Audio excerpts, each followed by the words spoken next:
Hi, my name is Courtney Berning, and I'm the special education teacher in the middle school/junior high at Trigo Grade School. This is my fourth year for special education. Some things that I learned when I was observing the four levels of special education for preschool specifically was that anything that was effective in instruction in the classroom between play and daily routines, they were identical to each other. So, for instance, if they were teaching some proper way to address a person, they taught it during daily instruction and while the child was playing as well. So, it wasn't just in one area. The teachers also participated in the play. So, if they were learning to cook that day for fun, the teachers participated. It wasn't just, oh, go play. The teachers included themselves in it. So, that was pretty neat for me to see that they actually included themselves with the children. Elementary, since I work closely with a special education teacher there, observing her room benefited me by seeing how she is specifically breaking things down as far as phonics lessons go.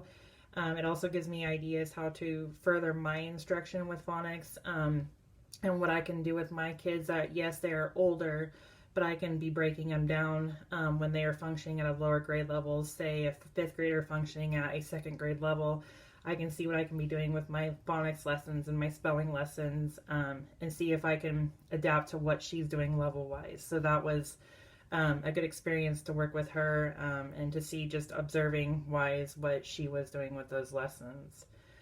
With junior high, since I teach junior high here at Trigo, I observed the general education 6th through 8th grade reading teacher.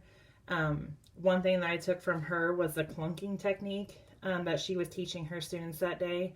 And that is where if a child doesn't understand a certain word or a certain phrase, they gather information to figure out as a group and collaborate to figure what that means or what that phrase means.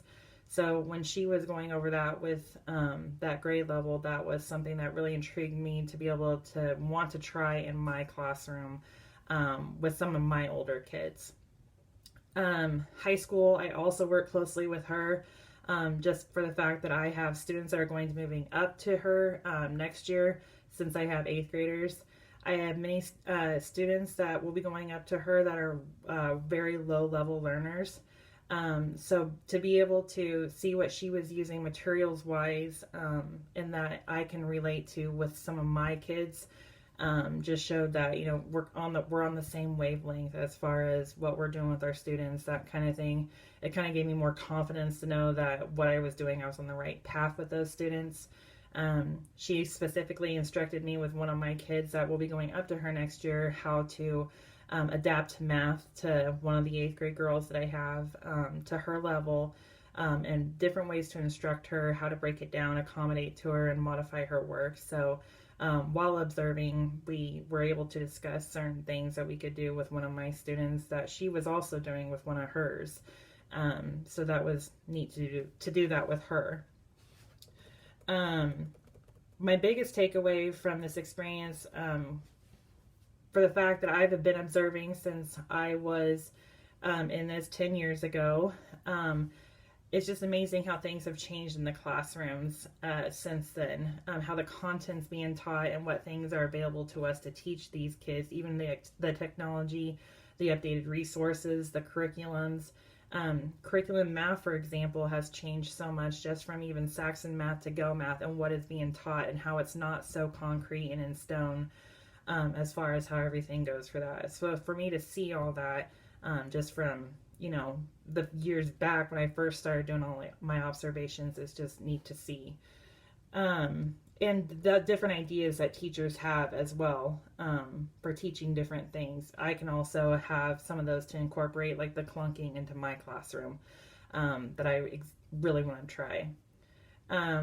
What do I plan to use that I have learned? The clunking. I really want to implement that with my students and see if that would benefit them on how to break down things that they don't understand in a text or in a story, such as a word or a phrase.